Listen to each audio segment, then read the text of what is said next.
जय हिंद फ्रेंड्स। आज हम लोग 11th क्लास की मैथमेटिक्स के अगले टॉपिक की ओर बढ़ेंगे।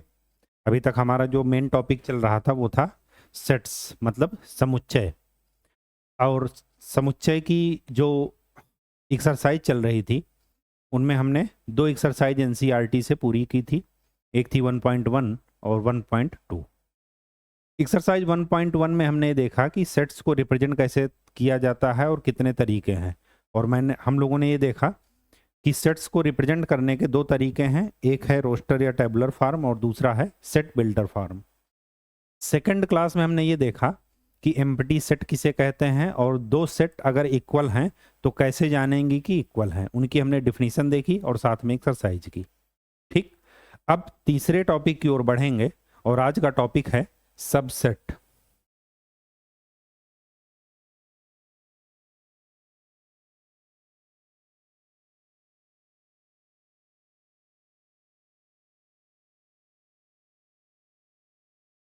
इसको हिंदी में बोलेंगे उपसमुच्चय। ठीक, इसका मतलब क्या है? इसका मतलब ये है, definition, if A is subset of B then each element of A set A also elements of set B।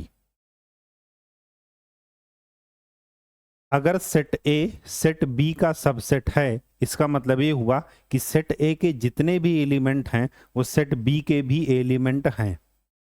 ठीक, इसको रिप्रेजेंट करते हैं कुछ इस तरीके से। इसको पढ़ेंगे A is subset of B। वो सेट बिल्डर फॉर्म में इसको कैसे लिखेंगे? X such that X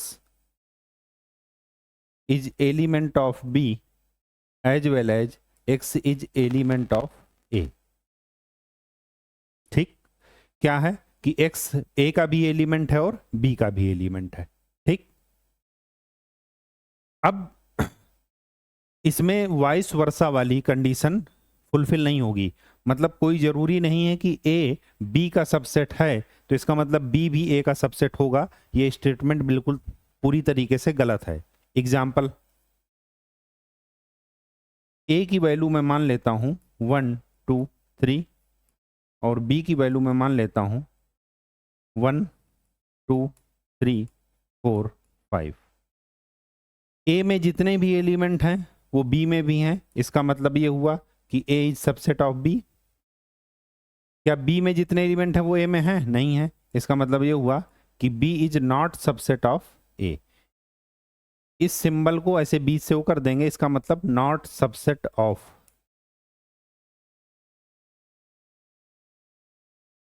इसका क्या मतलब है कि ए बी का उपसमुच्चय है हिंदी में, लेकिन बी ए का उपसमुच्चय नहीं है। ठीक, बात समझ में आ गई? ठीक है, अब एक चीज यहां पर डिफिनीशन एक और देख लेते हैं।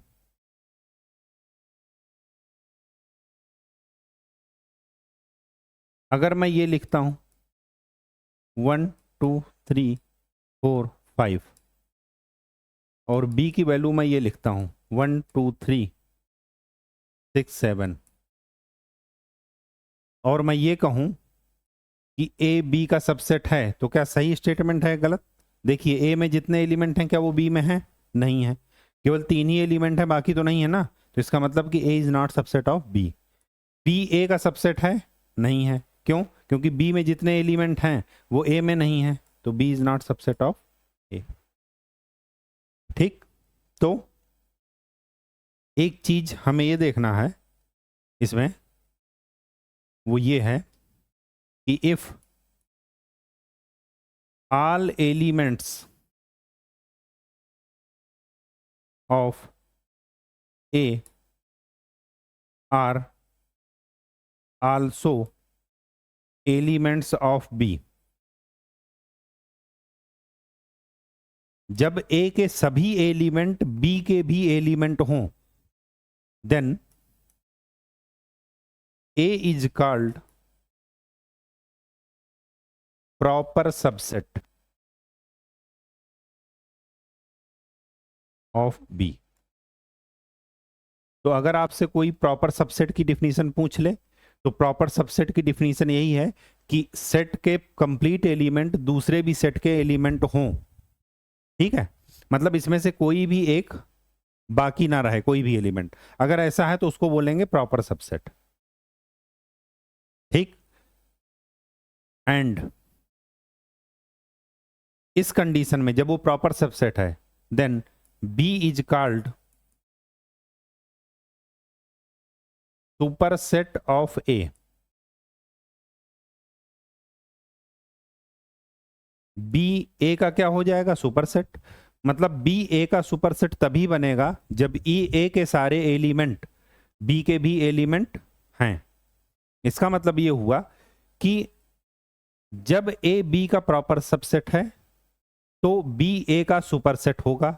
अगर बी ए का सुपरसेट है तो ए बी का प्रॉपर सबसेट होगा। ये दोनों कंडीशन एक साथ फुलफिल होंगी। अगर ए ये है तो इसका मतलब ये होगा, अगर ये है इसका मतलब ये होगा। ठीक, जैसे ये यहां पर क्या है कि ए के कंप्लीट एलिमेंट बी में है, इसका मतलब ये हुआ कि ए बी का क्या है? Proper subset. क्या है? Proper subset. और बी ए का क्या है? सुपरसेट। ठीक, चलिए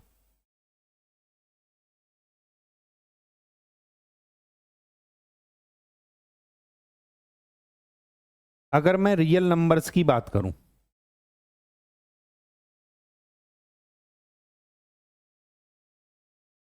रियल नंबर्स में हमने क्या पढ़ा था? पहला पढ़ा था नेचुरल नंबर।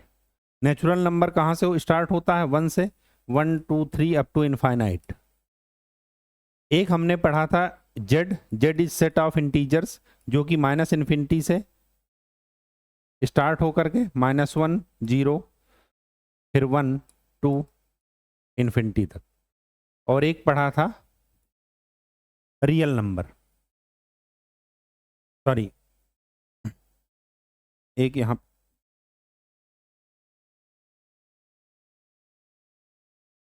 क्यू मान लेते हैं, क्यू है रेशनल नंबर।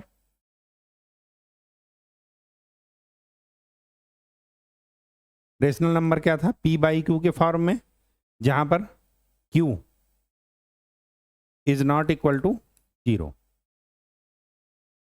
अगर मैं इनको देखूं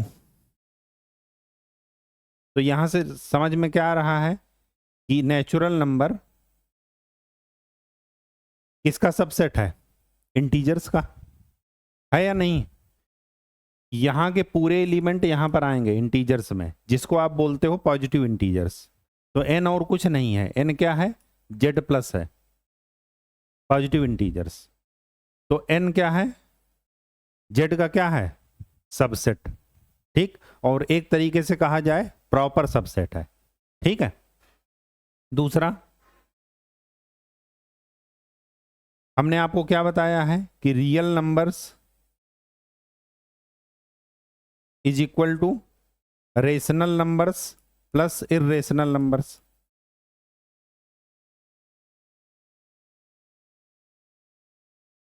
तो Q R का सबसेट होगा।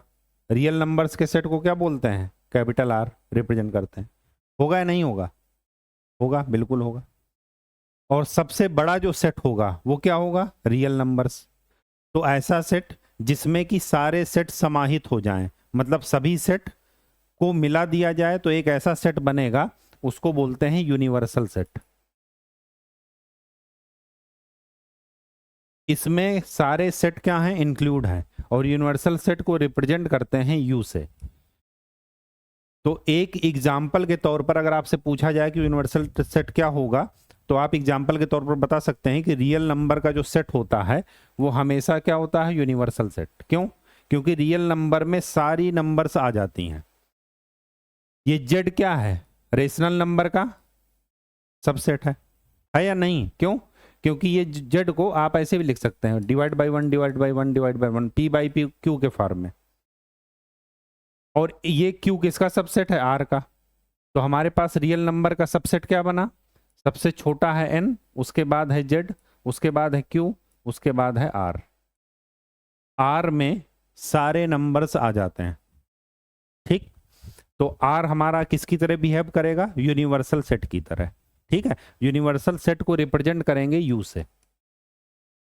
ठीक, चलिए अब अपनी एनसीईआरटी खोल लीजिए और आज हम करेंगे एक्सरसाइज 1.3। लेकिन एक्सरसाइज करने से पहले एग्जाम्पल करते हैं। एग्जाम्पल आप लोग कर रहे हैं या नहीं? अगर नहीं कर रहे हो तो स्टार्ट कर दीजिएगा करना, और कोई किसी भी शॉर्टकट मेथड को फॉलो मत कीजिएगा। डिफिनीशंस एकदम याद रखिएगा, परिभाषाएं जो होती हैं। ठीक है, चलिए एक चीज और बताना था, चलिए वो बता देंगे। सबसेट यहां से स्टार्ट हो रहा है। ठीक है, एग्जाम्पल देख लेते हैं। Example number 9। एग्जाम्पल नंबर 9 क्या कह रहा है कि ये है, इसको बोलते हैं नल सेट। ये हम आपको बता चुके हैं। इसी का नाम है, कल बताया था आपको, एम्प्टी सेट, और इसी का नाम है वाइड सेट। ये तीनों नाम एक ही हैं। ए की वैल्यू क्या है? 1,3, बी 1, 5, 9, और सी 1, 3, 5, 7, 9। लिख रहा है कि insert the symbol subset not subset of between each of the following. देखिए नल सेट तो सभी का सबसेट होगा, होगा या नहीं होगा? क्यों? क्योंकि नल सेट में कोई एलिमेंट ही नहीं है। तो ये क्या है? सभी का सबसेट होगा। तो यहां पर नल सेट और बी के बीच में पूछ रहा, तो यहां पर क्या हो जाएगा? Null set is subset of B. Null set A का भी सबसेट होगा, बी का भी होगा और सी का भी होगा। क्यों? क्योंकि नल सेट में कुछ नहीं होता, तो वो सभी का मेंबर है, सभी का सबसेट है। फिर क्या कह रहा? ए और बी के बीच में देखिए, ए में कौन कौन है? 1 और 3। बी में कौन है? 1 तो है लेकिन 3 नहीं है, तो ए कभी भी बी का सबसेट नहीं होगा। कारण पता चल गया कि ए में 3 है, यहां पर 3 नहीं है। फिर क्या कह रहा है? ए और सी में 1, 3, यहां पर भी 1, 3 है, मतलब ए सी का सबसेट होगा। ठीक, सबसेट का ऐसे बनता है। ठीक, फिर क्या कह रहा है? बी और सी में, बी क्या है? 159, यहां पर है 159, इसका मतलब ये हुआ कि B is also subset of C. ठीक, कहीं कोई डाउट हो तो पूछ लीजिए। ये क्वेश्चंस तभी कर पाएंगे जब आपको उनकी मीनिंग पता हो। इसी वजह से मैंने आपको कहा था कि ये हुआ ट्रिग्नोमेट्री, हुआ कोऑर्डिनेट ज्योमेट्री, हुआ, इन सब में डिफिनीशन अगर आपको पता है तो फिर आप क्या कर सकते हैं कि फटाफट आंसर निकलता है। और ये सब्जेक्ट बहुत ही स्कोरिंग है, ये टॉपिक्स क्या हैं? बहुत ही स्कोरिंग, गलत होने के चांसेस बहुत कम रहते हैं। एग्जाम्पल नंबर 10 क्या कह रहा है? एग्जाम्पल नंबर 10 ये कह रहा है कि ए की ए ई आई ओ यू, इसका मतलब ये क्या है? इंग्लिश के वॉवेल्स, वॉवेल्स मतलब स्वर। और बी, बी क्या है? A B C D. ठीक, is A subset of B, क्या ए बी का सबसेट है? कभी नहीं है। ए में जो एलिमेंट है वो इसमें है नहीं है, तो यहां पर लिख दीजिएगा A is not subset of B. फिर क्या कह रहा? No why. आप बता दीजिएगा, क्या बताएंगे? कि ए में जो एलिमेंट है वो ये एलिमेंट यहां पर नहीं है। फिर क्या कह रहा है? Is B a subset of A, क्या बी ए का सबसेट है? बी में जो एलिमेंट है वो ए में है नहीं है। जब बी में जो एलिमेंट है वो ए में नहीं है तो B is also not subset of A. ठीक, वाई, आप कारण बता दीजिए। ये क्या कह रहा है? Let, example number 11 A B, A क्या क्या है नेक्स्ट उसमें? ए की वैल्यू क्या है? 1, बी 1, कॉमा 2, सी 1 2 3। ओह, ये तो मैं सोल्यूशन लिखने लगा। 11वें नंबर में क्या है पहले ये जान लेते हैं। 11वें नंबर में क्या है, ए बी सी 3 सेट हैं, ए बी सी 3 सेट हैं। फिर क्या कह रहा है, A is element of B. ये ध्यान रखिएगा, एलिमेंट और सबसेट में अंतर है। ये क्या कह रहा है कि सेट ए बी का एलिमेंट है, मतलब सेट ए में जो भी चीजें हैं वो पूरी की पूरी एज इट इज बी में है। तो हमें यहां पर क्या करना है कि इस ब्रैकेट के अंदर के सामान को नहीं उठाना, अंदर के एलिमेंट को नहीं उठाना, ये पूरा का पूरा ही बी का एलिमेंट है। ये क्या कह रहा है कि set A is element of set B. तो सेट ए का पूरा पार्ट उठाना है, इसके एलिमेंट को मत उठाइएगा, ठीक है। फिर क्या कह रहा है, B is subset of C. B क्या है, सी का सबसेट है। Is it true that A is subset of C? If not give an example. अगर ऐसा नहीं है तो इसका एक एग्जाम्पल दीजिए। एग्जाम्पल देखिए इन्होंने दिया है कि ए इज इक्वल टू 1 ले लिया। आप ऐसे ही क्वेश्चन वो एग्जाम्पल दूसरा भी सोच सकते हैं।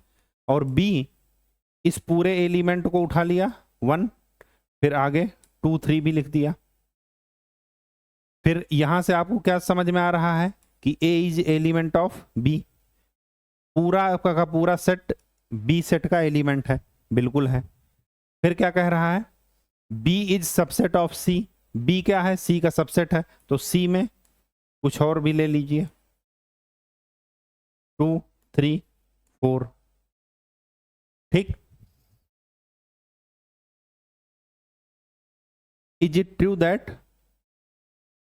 क्या कह रहा है,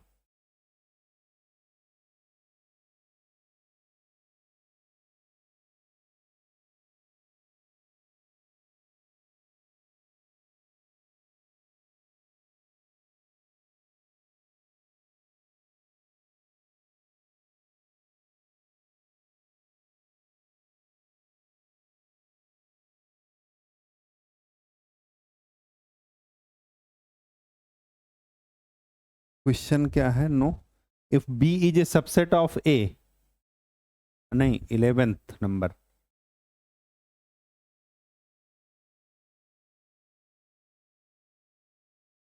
A B C B 3 sets, A is element of B, B is subset of C, is it true that A is subset of C? If not give an example, ठीक है।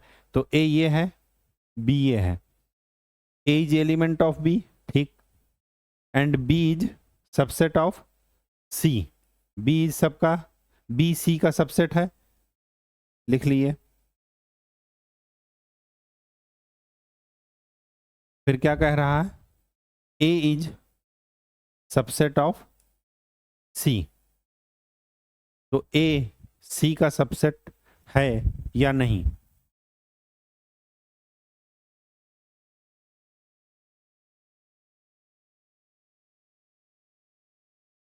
ये देखिए,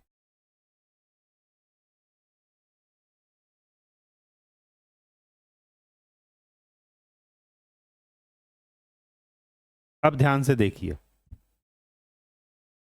सी क्या है, बी का सबसेट है, वो B क्या है, सी का सबसेट है। यहां पर लिखा है बी इज सबसेट ऑफ सी। तो बी में जो भी एलिमेंट है वो यहां पर है सी में। एक्स्ट्रा एलिमेंट हमने लिख दिया 4, उससे कोई दिक्कत नहीं है, बस ये प्रूफ होना चाहिए कि बी सी का क्या है, सबसेट है। अब आपको ये प्रूफ करना है कि क्या ए बी सी का सबसेट है या नहीं। तो कभी नहीं होगा, क्यों? क्योंकि जो ए है वो है क्या, यहां पर एलिमेंट क्या है 1, ए में। हम एलिमेंट चेक करते हैं ना सबसेट में, सबसेट में अंदर के एलिमेंट चेक किए जाते हैं जो ब्रैकेट के अंदर लिखे हैं, और इस ब्रैकेट के अंदर कहीं भी 1 नहीं लिखा। ये 1 क्या रिप्रेजेंट कर रहा है, एक सेट को, ये नंबर को रिप्रेजेंट नहीं कर रहा है। अगर यहां पर केवल 1 होता, ब्रैकेट ना लगा होता, तो इसका मतलब कि 1 सी का भी एलिमेंट है। तो ए में जो एलिमेंट है 1 वो सी का एलिमेंट नहीं है, तो यहां पर लिख दीजिए 1 is element of A but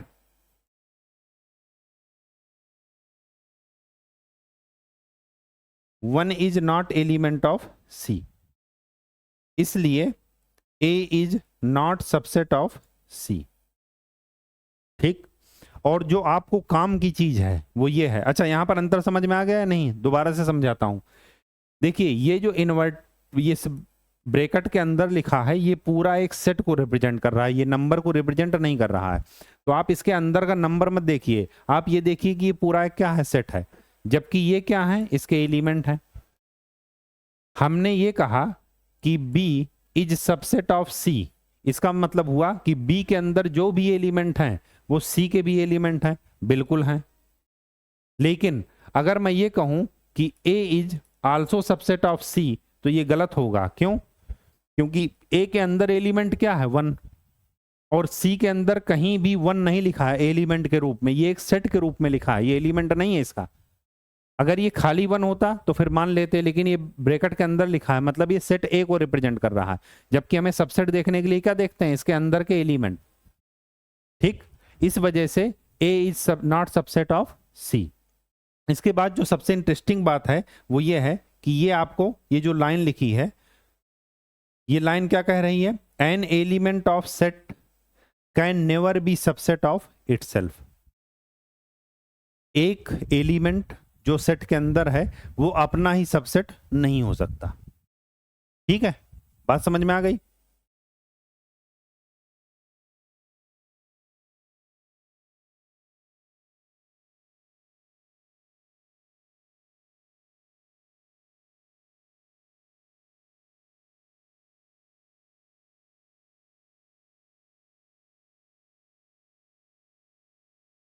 तो किसी भी सेट का एलिमेंट अपना स्वयं का सबसेट नहीं हो सकता। ठीक है, ये चीजें ध्यान रखिएगा।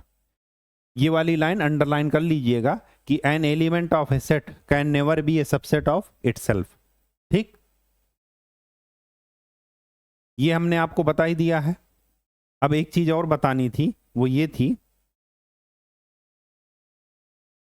यहां पर पहले एक पॉइंट नोट कर लीजिए कि an element of set can never be subset itself. एक सेट का कोई एलिमेंट स्वयं का सबसेट नहीं हो सकता। ठीक है। अच्छा, एक चीज आपको और बतानी थी, वो थी इंटरवल्स।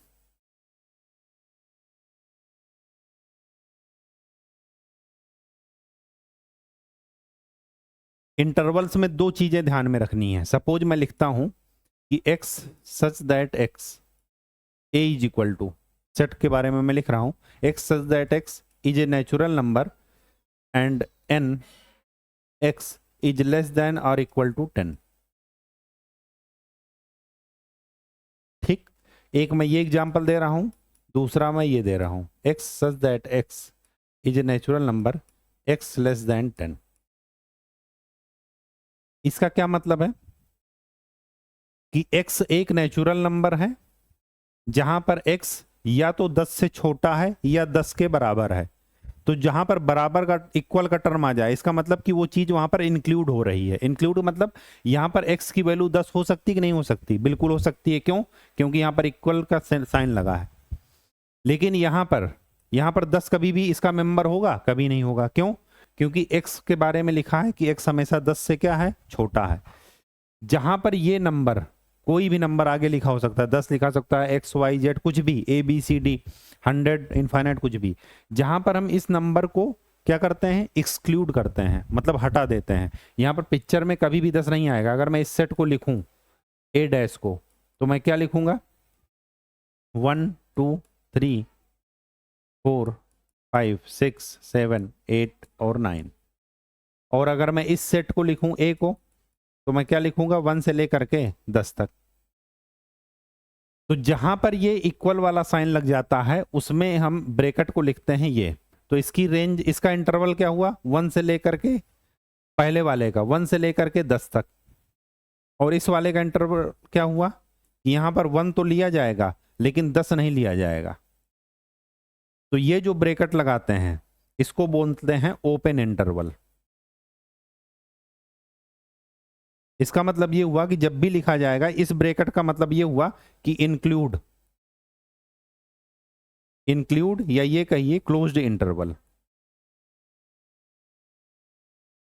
मतलब इस ब्रैकेट के साथ जो भी नंबर लिखा जाएगा उस नंबर को आपको लिखते समय कंसीडर करना है, इस नंबर से स्टार्ट करना है। लेकिन अगर ये वाला ब्रैकेट लगा है सिर्फ ऐसे नॉर्मल ओपन, ये इसका मतलब ये होता है एक्सक्लूड, इस नंबर को छोड़ देना है जो यहां पर लिखा है, उसके पहले के सारे नंबर लिखने हैं। तो इसी को यहां पर इंटरवल में दो टाइप के इंटरवल बता दिए हैं, एक बता दिए हैं क्लोज्ड और दूसरा बता दिए हैं ओपन। ठीक, क्लोज्ड का मतलब ये और ओपन का मतलब ये। ओपन का मतलब कि इस ब्रैकेट के अगल बगल में जो डिजिट लिखी हैं उनको आपको छोड़ देना है, उन वहां से शुरुआत नहीं करनी। और यहां से इसका मतलब ये है कि ये यहां पर जो नंबर लिखे होंगे उनको भी कंसीडर करना है। ठीक, चलिए क्लोज्ड वाले को डार्क सर्किल से दिखाते हैं ऐसे, और ओपन वाले को ऐसे सिर्फ दिखा देंगे। ठीक, वही यहां पर दिखाया है। ये देखिए ए और बी ओपन इंटरवल है, ए और बी को देख रहे हैं कैसे दिखाए हैं। ए और बी क्लोज इंटरवल है, मतलब इनको भी शामिल करते हुए लिखना है आपको। ए क्लोज्ड है और बी ओपन है, बी को छोड़ देना है। ए ओपन है और बी क्लोज्ड है, बी को लेना है और ए को छोड़ देना है। ठीक, यूनिवर्सल सेट के बारे में आपको बता दिए। अब चलते हैं सीधे एक्सरसाइज 1.3। एक्सरसाइज 1.3 क्या कहती है? एक्सरसाइज 1.3 ये कह रही है कि हमें इसमें ये दिखाना है कि ये बताना है कि ये सबसेट है या नहीं। तो फर्स्ट वाला 2 3 4, 2 3 4 क्या इसका सबसेट है? बिल्कुल है, क्योंकि 2 3 4 यहां पर भी आ रहा है। तो यहां पर कौन सा सिंबल लग जाएगा? सबसेट का। ए बी सी, क्या यहां पर ए बी सी लिखा है? केवल बी और सी लिखा है, ए गायब है। इसका मतलब ये हुआ कि यहां पर नॉट सबसेट। थर्ड, समझते चलिएगा, कुछ भी रटना नहीं है। X is a student of class 11th of your school. X क्या है? हमारे स्कूल में पढ़ने वाले किसी भी एक स्टूडेंट का को रिप्रेजेंट कर रहा है। फिर क्या कह रहा है? Student of your school. ये क्या कह रहा है? 11th क्लास में पढ़ने वाला स्टूडेंट। और ये क्या कह रहा है? स्कूल का स्टूडेंट। तो स्कूल का स्टूडेंट अगर है वो, तो 11th क्लास का भी स्टूडेंट है, या 11th क्लास का स्टूडेंट है तो स्कूल का स्टूडेंट होगा या नहीं होगा? होगा, बिल्कुल होगा। तो 11th क्लास का स्टूडेंट वो एक स्कूल के स्टूडेंट को भी रिप्रेजेंट करेगा, इसका मतलब ये है। ठीक, फोर्थ, फोर्थ क्या कह रहा है? X is a circle in the plane. ठीक है, x is a circle in the same plane with radius 1 unit. ये तो शुरू से ही दिख रहा है कि ये क्या है? नॉट सबसेट है। क्यों? अगर इसका उल्टा लिखा होता तब सबसेट होता।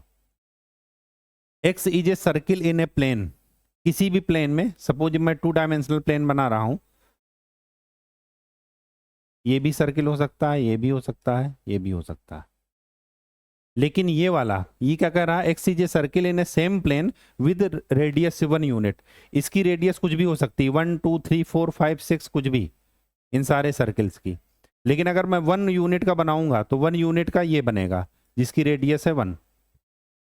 तो ये छोटा वाला सर्किल बड़े वाली सर्किल के अंदर आ रहा है, या बड़ा वाला सर्किल छोटे के अंदर आ रहा है?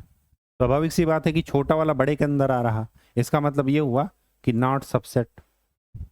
अगर ये स्टेटमेंट रिवर्स लिखा होता, उधर लिखा होता 1 यूनिट और इधर लिखा होता normal circle in a plane, तो इसका मतलब कि वो सबसेट होता। फिफ्थ, फिफ्थ क्या कह रहा? X is a triangle in a plane. एक प्लेन में एक्स क्या है? एक ट्राइंगल है। और ये क्या कह रहा है? X is a rectangle in a plane. एक प्लेन में ये क्या है? रेक्टेंगल है। तो कभी भी ट्राइंगल ये भी हो सकता है, आगे भी जा सकता है इससे। ठीक, जा सकता है ना? X is A triangle in a plane and x is a rectangle in a plane.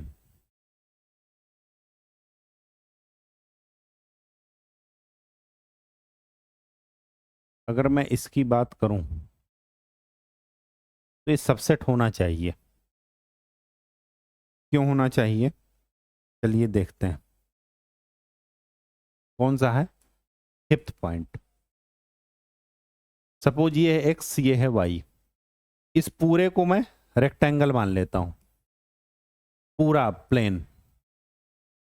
फिर क्या कह रहा, x is a triangle in a same plane, तो ट्राइंगल इसके बीच में कहीं भी बन जाएगा, बिल्कुल हो सकता है। तो सिक्स वाला, वो फिफ्थ वाला सबसेट होगा। ठीक, क्यों? क्योंकि एक्स वाई प्लेन सपोज मैंने लिया, ये पूरा प्लेन ही क्या है, एक रेक्टेंगल है या स्क्वायर मान लीजिए। अब क्या है कि इसके अंदर ही हम कोई भी ट्रायंगल बना सकते हैं, तो बिल्कुल बना सकते हैं। ठीक, सिक्स पॉइंट क्या कह रहा, x is a equilateral triangle in a plane. Equilateral वो ट्रायंगल होते हैं, मैंने बताया था कि जिनके तीनों साइड क्या होते हैं, इक्वल होते हैं, बराबर। अगर ये 6 मीटर है तो ये भी 6 मीटर होगा, ये भी 6 मीटर होगा। फिर आगे क्या करा, x is a triangle in a same plane. ये तो कुछ गड़बड़ है। क्यों? क्योंकि जो ट्रायंगल है ना,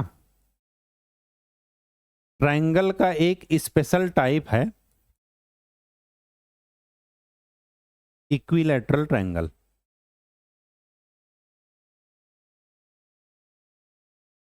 ठीक है, तो इक्विलैटरल ट्रायंगल ट्रायंगल का सबसेट होगा, लेकिन ट्रायंगल इक्विलैटरल ट्रायंगल का सबसेट नहीं होगा। तो यहां पर क्या है कि इक्विलैटरल ट्रायंगल है और क्या है, x is a triangle in same plane. इसका मतलब कि स्टेटमेंट सही है, सबसेट। इक्विलैटरल ट्रायंगल ट्रायंगल का एक क्या है, टाइप है। इस ट्रायंगल के अंदर ही इक्विलैटरल ट्रायंगल आता है। क्यों? मैंने आपको बताया था कि ट्रायंगल वो है जिनकी 3 साइड हो, और ऐसा ट्रायंगल जिसमें कि तीनों साइड इक्वल हो, वो क्या है, इक्विलैटरल। तो इक्विलैटरल ट्रायंगल ट्रायंगल का ही एक टाइप हुआ। इसका मतलब इक्विलैटरल ट्रायंगल ट्रायंगल का ही एक क्या हुआ, सबसेट हुआ। हुआ या नहीं हुआ? बिल्कुल हुआ। चलिए सेवेंथ नंबर में क्या है,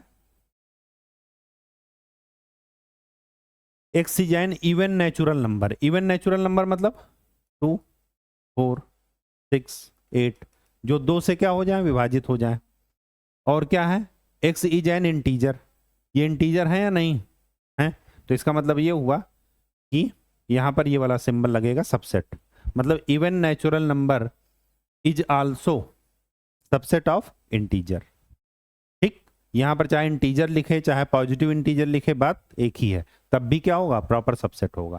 ठीक, चलिए सेकंड नंबर क्वेश्चन में क्या है कि हमें ये देखना है कि ट्रू है या फॉल्स। तो देखिए यहां पर ए बी लिखा है, क्या ए बी इसके एलिमेंट हैं? तो यहां पर ये स्टेटमेंट क्या होना चाहिए, सबसेट का। लेकिन यहां पर क्या लिखा है, नॉट सबसेट, मतलब ये वाला क्या होगा, फॉल्स, गलत है। Second, A E, x is A vowel in English alphabet. Vowel क्या होते हैं, ए ई आई ओ यू। यहां का एलिमेंट, यहां का भी एलिमेंट है ये सबसेट है, इसका मतलब ये स्टेटमेंट सही है। तो सेकंड वाला स्टेटमेंट ट्रू। थर्ड, 1 2 3, क्या इसका सबसेट है? 1 2 3 यहां पर भी लिखा है, नहीं लिखा, 1 और 3 लिखे हैं, 2 नहीं लिखा। इसका मतलब कि थर्ड वाला क्या है, फॉल्स, ये होना चाहिए। ठीक, फोर्थ में क्या कह रहा, A is subset of A B C. A B C का सबसेट है, बिल्कुल है, जो यहां पर एलिमेंट है वही यहां पर है। अच्छा एक चीज और आपको बता दें, if one set has only, one set लिखिए या any set, if any set has only one element then it is called singleton set. SINGLETON, ऐसा सेट जिसमें केवल एक एलिमेंट हो, ऐसे सेट को क्या बोलते हैं? Singleton set. यहां पर मैंने देखा तो याद आ गया, ए में यहां पर क्या देखिए, ए एक ही एलिमेंट है इसके अंदर, इसका मतलब ये क्या है? Singleton set. तो यहां पर ये स्टेटमेंट सही होगा फोर्थ, क्यों? क्योंकि ए इसका एक सबसेट है। फिफ्थ पार्ट भी क्या होगा? सही होगा, क्यों? क्या लिखा है? अच्छा, फिफ्थ पार्ट गलत है।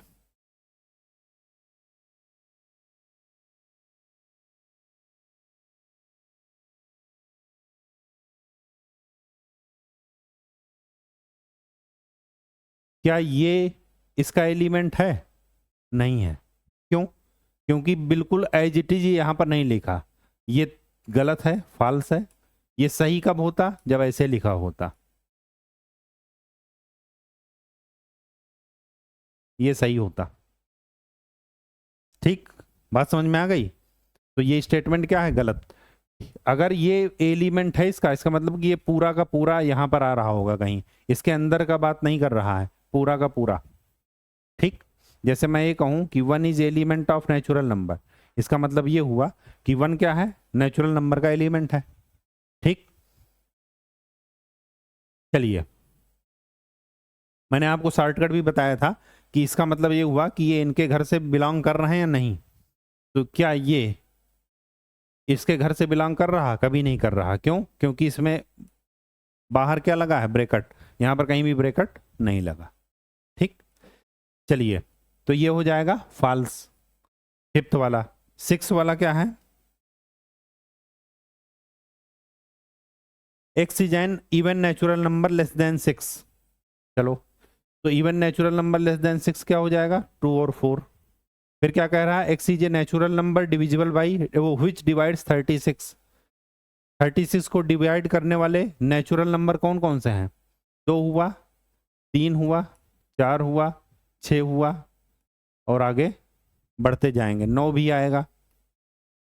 ठीक, 36 भी आएगा, 12 भी आएगा। तो क्या ये इसका सबसेट है? बिल्कुल है, इसका मतलब ये ट्रू है। ठीक, कहीं कोई दिक्कत हो लिखने में, ओपन करने में क्वेश्चंस को, तो आप बार बार पढ़िए और समझिए चीजों को कि अगर टेबुलर वो सॉरी सेट बिल्डर फॉर्म में लिखा है तो उसको टेबुलर फॉर्म में कैसे लिखते हैं, रिप्रेजेंट कैसे करते हैं। ठीक, चलिए, third number question. Question number 3 क्या कहता है कि 1 2, फिर आगे लिखा है 3 4, वो भी सेट के अंदर है, मतलब इन उसमें ब्रैकेट में लिखे हैं। Which of the following statement are incorrect and why? 3 4 is subset of ए।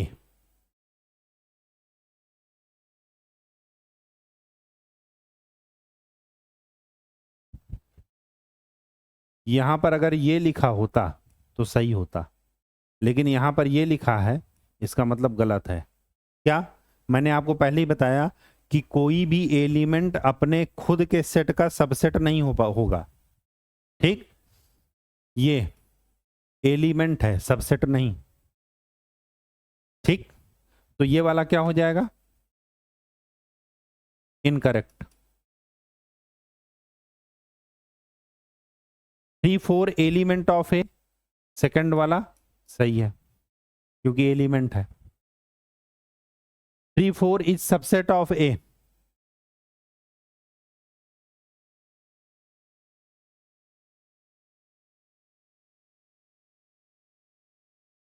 अब इसके अंदर का देखिए, इस ब्रैकेट के अंदर जो लिखा है ये एलिमेंट है। अब ये क्या कर रहा है? ये एक अंदर के एलिमेंट को रिप्रेजेंट कर रहा है। बाहर जब ब्रैकेट लग गया, इसका मतलब इसके अंदर जो लिखा है वो पूरा का पूरा एलिमेंट है। क्या ये एलिमेंट यहां पर है? ए में है, इसका मतलब कि आंसर सही है, सबसेट है। फोर्थ, 1 इज एलिमेंट ऑफ ए, बिल्कुल है, सही है। 1 एक का एलिमेंट है। 1 इज सबसेट ऑफ ए, गलत। 1 कभी भी ए का सबसेट नहीं होगा। क्या बताए हैं कि एलिमेंट कभी भी खुद का सबसेट का सबसेट नहीं होता। 1 2 5 जो ब्रैकेट के अंदर है वो क्या है? सबसेट ऑफ ए, बिल्कुल सही है। क्यों? इसके अंदर का पार्ट देखिए, इसके अंदर के जो एलिमेंट हैं वो अगर उस सेट में हैं, इसका मतलब सही है। तो इसके अंदर के एलिमेंट क्या है 1 2 5। क्यों? क्योंकि ये जो ब्रैकेट है ये क्या रिप्रेजेंट कर रहा है? एक सेट को। तो इसके अंदर जो भी एलिमेंट हैं हम सबसेट में उनको देखते हैं। तो 1 2 5 क्या है? उसका एक सबसेट है। क्या ये सही है? कौन सा वाला?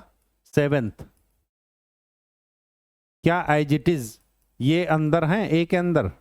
नहीं है। क्यों? क्योंकि ये एलिमेंट के अंदर हैं, ये एलिमेंट उस सेट के एलिमेंट हैं। लेकिन क्या ये पूरा एलिमेंट है? नहीं है। हम पूरे की बात कर रहे हैं, पूरे में ब्रैकेट भी अंदर लिखा जाएगा और ब्रैकेट कभी भी इसका पार्ट नहीं है। फिर क्या कह रहा है? 1 2 3 ब्रैकेट में इज सबसेट ऑफ ए। गलत। क्यों? क्योंकि 3 क्या है? अंदर है ब्रैकेट के। यहां पर 3 ब्रैकेट के अंदर नहीं है। तो 8th नंबर भी गलत। मैंने आपको बता रखा है कि जो नल सेट होता है वो सभी का एलिमेंट भी होता है और सबसेट भी होता है। ठीक? तो ये भी सही है और ये भी सही है। 8th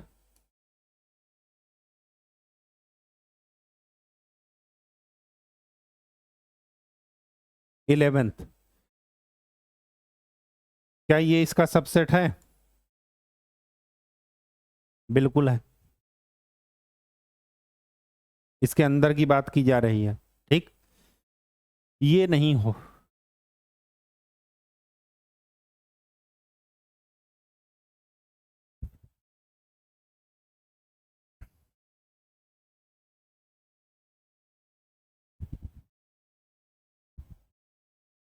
इलेवेंथ नंबर क्या कह रहा है?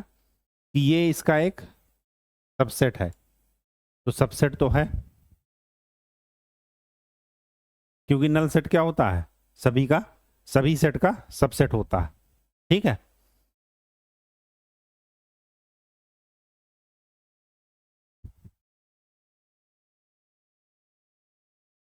नाइन्थ नंबर और 10th। नाइन्थ में क्या बताया? कि null set is element of A. ये गलत है।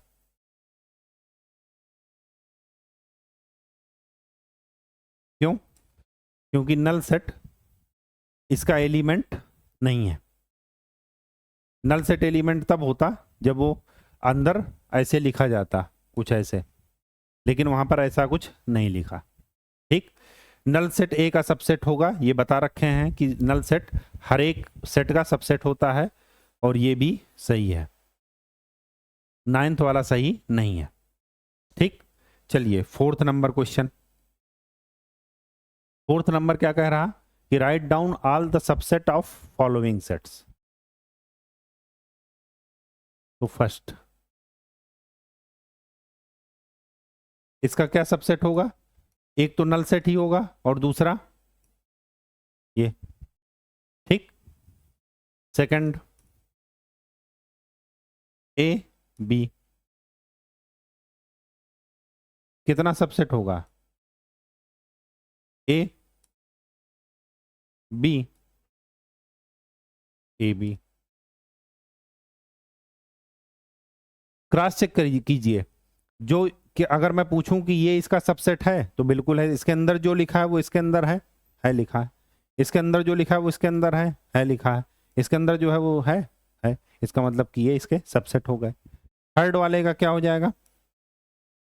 एक बार में 1 ले लीजिए, एक बार में 2 ले लीजिए, एक बार में 3 ले लीजिए, फिर एक बार में 1 2 ले लीजिए, फिर एक बार में 2 3 ले लीजिए, फिर एक बार में 1 3 ले लीजिए, फिर एक बार में 1 2 3। क्रॉस चेक कर लीजिए। 1 उसका सबसेट है, ये वाला सबसेट है। 2 है, 3 है, 1 2 है, 1 2 वहां भी है, 2 3 वहां भी है, 1 3 वहां भी है, 1 2 3 वहां भी है। ये इसके सबसेट हो गए। 5 5 का 5 ही रहेगा। ठीक? चलिए 5th number.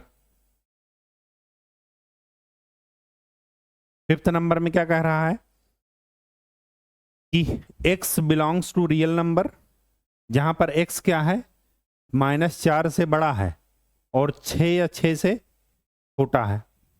Right the following as interval, तो यहां पर क्या लिखेंगे, -4 में ओपन ब्रैकेट और 6 में क्लोज्ड। यहां पर देखिए, यहां पर इक्वल साइन कहीं नहीं लगा, इसका मतलब दोनों ओपन रहेंगे, -12 -10। थर्ड, 0 में इक्वल का साइन लगा है तो 0 की तरफ क्लोज लगा दीजिए, 7 में ओपन है ये। और फोर्थ, 3 और 4 दोनों में क्या है, इक्वल का साइन, तो ये ठीक। चलिए 6 नंबर, क्वेश्चन नंबर 6 क्या कह रहा, write down the following intervals in set builder form. Just fifth का अपोजिट, तो क्या लिखेंगे फर्स्ट वाले क्वेश्चन को, x such that x belongs to real number and -3 में ओपन है, 0 में भी ओपन है, तो ये लिख दिए। ये तो हुआ फर्स्ट। सेकंड में दोनों में क्लोज्ड है, तो क्या लिखेंगे, x सच दैट x 6 और 12, तो ये नेचुरल नंबर लिख दीजिए, चाहे तो रियल नंबर भी लिख सकते हैं। अच्छा, कुछ नहीं पता तो यहां पर रियल नंबर ही लिखना है, क्यों, क्योंकि रियल नंबर में सारी नंबर्स आ जाती हैं। फिर क्या होता है, 6 और फिर 12। ये ऐसा क्यों किए, क्योंकि यहां पर क्या लिखा है, क्लोज्ड। क्लोज्ड इंटरवल में मैंने बताया था कि क्लोज इंटरवल का मतलब कि उस चीज को इंक्लूड करना है आपको, ठीक है, मतलब इक्वल करना है। यहां पर क्या है, x 6 से बड़ा है या 6 के बराबर है, तो ये जो बराबर लिख रहा है, इक्वल लिख रहा है, इसी के लिए वहां पर क्लोज इंटरवल लगा है। थर्ड, थर्ड में क्या लिखेंगे, x such that x belongs to real number, x is greater than 6। यहां पर इक्वल साइन नहीं लगेगा, क्यों, क्योंकि वो ओपन लूप, ओपन इंटरवल है। फिर है 12, 12 क्लोज्ड है, इस वजह से यहां पर इक्वल का साइन। फिर क्या लिखा है, fourth, x such that x belongs to r -23, equal का साइन क्योंकि क्लोज्ड है, और लेस देन 5। ये आपका आंसर। कहीं कोई दिक्कत हो तो बताइए, चीजें बहुत ही आसान है। चलिए 7th नंबर, 7th नंबर क्या कहता है, 7th नंबर ये कह रहा है कि what universal set would you propose for each of the following. इसके लिए हमें क्या करना है, यूनिवर्सल सेट प्रपोज करना है। तो the set of right triangle, right triangle किसका एक सबसेट है, मतलब किसका एक पार्ट है ट्राइंगल का, तो यहां पर लिख दीजिएगा यूनिवर्सल सेट इसका क्या हो जाएगा, सेट ऑफ ऑल ट्राइंगल्स। सभी ट्राइंगल का सेट में से कोई एक सेट किसका, किसको डिनोट करेगा, राइट एंगल ट्राइंगल को, समकोण त्रिभुज को। समकोण त्रिभुज भी तो एक त्रिभुज है ना, तो सारे त्रिभुज को मिला करके एक पार्ट हो जाएगा समकोण त्रिभुज, तो इस वजह से set of all triangle. Second, set of isosceles triangle, इसमें भी वही होगा, सेट ऑफ ऑल ट्राइंगल्स, ठीक।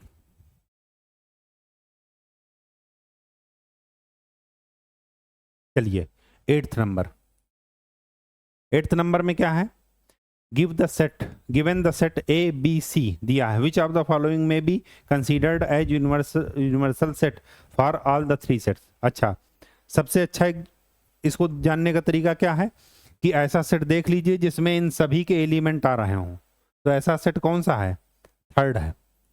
क्यों कि इन सभी एलिमेंट को बना मिला करके एक सेट लिख दीजिए, तो पहले एक एलिमेंट लिखिए 1 3 5, फिर 2 4 6, फिर 0 8। एलिमेंट रिपीट मत कीजिएगा, 2 4 6 हम पहले ही लिख चुके हैं इस वजह से। तो ऐसा सेट देखिए जिसमें सारे एलिमेंट हों, तो कौन से हैं, 0 1 2 3 4 5 6 8, ऐसा कौन सा सेट है। फोर्थ नहीं हो सकता, फर्स्ट नहीं हो सकता, सेकंड नहीं हो सकता, इसका मतलब कौन सा है, थर्ड, ठीक। इससे ज्यादा एलिमेंट हो कोई दिक्कत नहीं, लेकिन ये सारे एलिमेंट क्या होने चाहिए, आ जाने चाहिए। ठीक है, तो फिर हमारा क्या बनेगा, यूनिवर्सल सेट। ठीक, एक चीज और आपको मैं बताना भूल गया था, प्रॉपर सबसेट को ऐसे लिखते हैं इस सिंबल से। इसको क्या पढ़ेंगे, A is proper subset of B. मैंने बता दिया है कि प्रॉपर सबसेट की डिफिनीशन क्या है, जब ए के सभी एलिमेंट बी में हो। एलिमेंट ब्रैकेट के अंदर की बात की जा रही है, ठीक है। तो ब्रैकेट के अंदर, ए के ब्रैकेट के अंदर जो भी एलिमेंट लिखे हैं वो सब के सब किस में हो, बी में हो। Then it is called a is proper subset of B, और बी को क्या कहेंगे, सुपर सेट ऑफ ए का सुपर सेट। ठीक, चलिए इसमें क्या आपका सभी कुछ हो गया। अब नेक्स्ट क्लास, आज के लिए इतना ही। नेक्स्ट लेक्चर में हम लोग क्या करेंगे, आगे पढ़ेंगे वेन डायग्राम, और वो बहुत ही इंपॉर्टेंट है आपके कंपटीशन के लिए भी, और बहुत ही आसान है चीज़ें समझने के लिए। ठीक है, तो तब तक के लिए आप अच्छे से खूब प्रैक्टिस कीजिए, खूब मेहनत कीजिए, शॉर्टकट के चक्कर में मत पड़िए, और बहुत ज़्यादा रिवीजन कीजिए। जितना ज़्यादा आप रिवीजन करेंगे, चीज़ों पर कमांड उतनी ही ज़्यादा आपकी होती जाएगी। ठीक है, तो इन्हीं शुभकामनाओं के साथ धन्यवाद।